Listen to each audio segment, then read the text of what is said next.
I'm Allie. Join me as I show you how to make these chain and crystal drop earrings. They're very simple. They can be made in minutes, and they look really fun with that mixed look of the chain and the bead weaving. If you need any supplies, go ahead and look below the video. In the description, we'll put a link there to get back to our site. Gather your bead on it board and your supplies, and let's get started. So to begin, we have here 6mm disco ball, Potomac crystal rounds, and one of our briolets, along with 15s, 8s, and some chain. You can also do this with size 8mm as well if you want a little bit of a bigger look, or even do that for your center of your necklace as just a nice little wide drop in the middle. You can hang anything down, of course, for this design. And again, just keeping it very, very simple with just a drop in a similar color.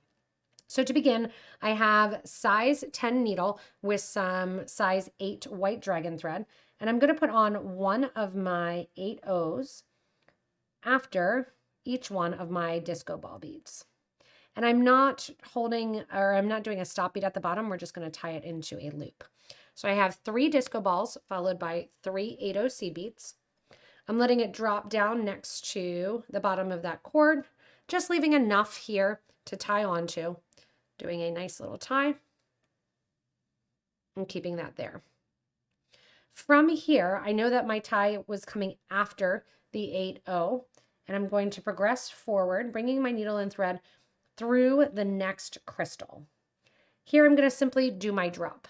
So we're going to do 1, 2, and 3 of my 15 O's, followed by 1 8O seed bead, followed by 3 more 15 O's, then picking up my faceted briolet, 3 more of my 15 O's, dropping that all down. It's going to hang out and hover right underneath that little triangle of beads.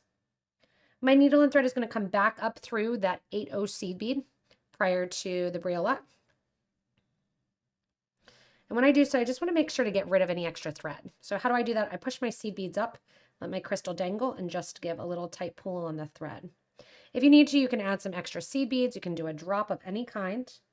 After coming out that 8O seed bead, grab 3 more 15s and go back up through the next disco ball.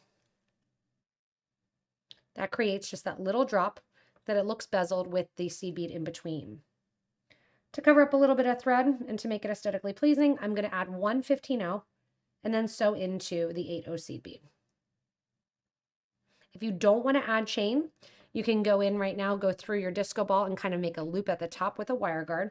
I want that chain look, so I'm going into the bottom of a chain piece that I just did 4 links high, or long rather. Then I'm going through my 6mm disco. Coming out the other side here, I'm going to pick up my other piece of chain, also already cut to 4, and go through the next 8O seed bead. You can also use wire guards here. They had a little bit of a bulkier look to them. A 15 goes after that and back through that original disco ball.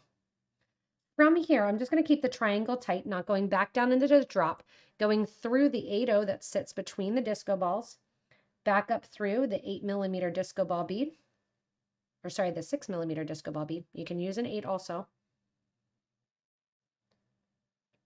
And then I'm coming through the 14 or 15O, through the 8, making sure I go through the chain, or reinforcing the thread here, right at that chain connection, through my bead, after the chain, through the chain on the opposite side, down through the 8 and the 15, and stop. It's so simple. This can be done with any size 8O or 8mm or 6mm bead. So if you just made the tilted raw bracelet, you could do these with some of your extra mermaid glass. Taking this here then, tying those 2 thread ends, grabbing a thread burner, tying those 2 thread or burning those 2 thread ends down nice and close to the project. I'm going to burn a little bit, but I got to get a new battery in my thread burner to burn close to the project. Once you're done, you're just going to grab your ear wire. Whenever you open an ear wire, you always want to turn the wire to this side rather than pulling back, even the ones with the little balls on here. Turn it to this side. Put one of your last links of your chain in there from one side, and the last link, which is going to sit right in front from the other side. That's it. That's the simplest way to make these chain and crystal drop earrings that again can be made with 8mm beads, with 6mm beads, any style, and really any drop to hang down. You can do silver, you can do gold, thin chain, thick chain, and have fun creating a ton of these. And they're actually fairly lightweight that you can get through the entire day wearing this nice kind of mixed media earring. Thanks so much for joining me in creating these chain crystal drop earrings. They are oh so simple, can be made with a variety of materials, and you can post your pictures of your designs with them in our Facebook group for beading and jewelry making. Remember also, if you haven't hit that little subscribe button, do you need some materials? Go ahead and look below the video. In the description of the video, we'll put a link back to our website that will list out everything that you need to create these beauties. As always, thank you so much for watching, and stay tuned for more inspirational designs.